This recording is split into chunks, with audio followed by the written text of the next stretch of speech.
Quel monument est le plus visité en Europe? Les touristes adorent l'Espagne et la France. Ces pays sont les plus visités de CO, la vedette des monuments et le centre Georges Pompidou au cœur de Paris.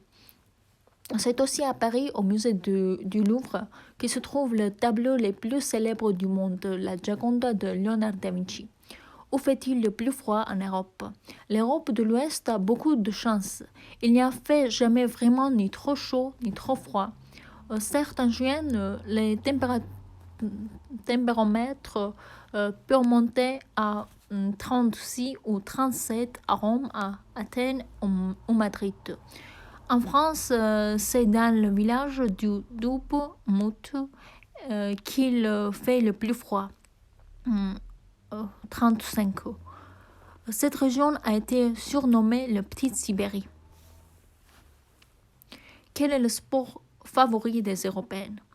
Les Italiens sont fous de football, les Britanniques du rugby, les Allemands sont très forts en athlétisme, les Français en voile.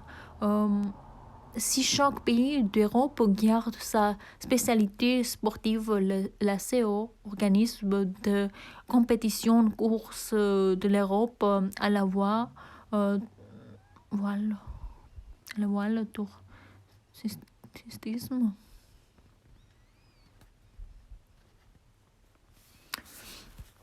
Quel monument est le plus visité en Europe? Les touristes adorent l'Espagne et la France. Ces pays sont les plus visités de la CO, la vedette des monuments et le centre Georges Pompidou au cœur de Paris. C'est aussi à Paris, au musée du Louvre, que se trouve le tableau le plus célèbre du monde, la Gioconda de Léonard da Vinci. Où fait-il le plus froid en Europe? L'Europe de l'Ouest a beaucoup de chance. Il n'y a fait jamais vraiment ni trop chaud ni trop froid. Certains juillet, le thermomètre peut monter à 36 ou 37 à Rome, Athènes ou Madrid. En France, c'est dans le village du Doubs-Mout, il fait le plus froid, 35. Cette région a surnommé la Petite Sibérie. Quel est le sport favori des Européens? Les Italiens sont fous de football, les Britanniques du rugby, les Allemands sont très forts en athlétisme, les Français en voile.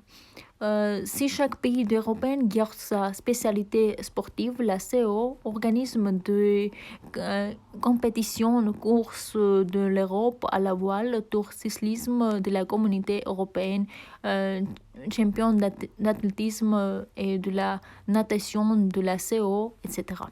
Que font les Européens le dimanche? Les Britanniques préfèrent passer leur dimanche à faire du jardinage et certains consacrer toute une vie à faire le jardin de leur rêve. Ils regardaient aussi la télévision au moins 4 heures dans la journée, comme les Belges et les Italiens. Les Danois vont en famille dans un parc d'attractions. La plupart des Hollandais, après un solide petit déjeuner, partent faire une balade en vélo. Au Luxembourg, c'est dur de ne pas regarder la télé le dimanche car on reçoit toutes les chaînes européennes.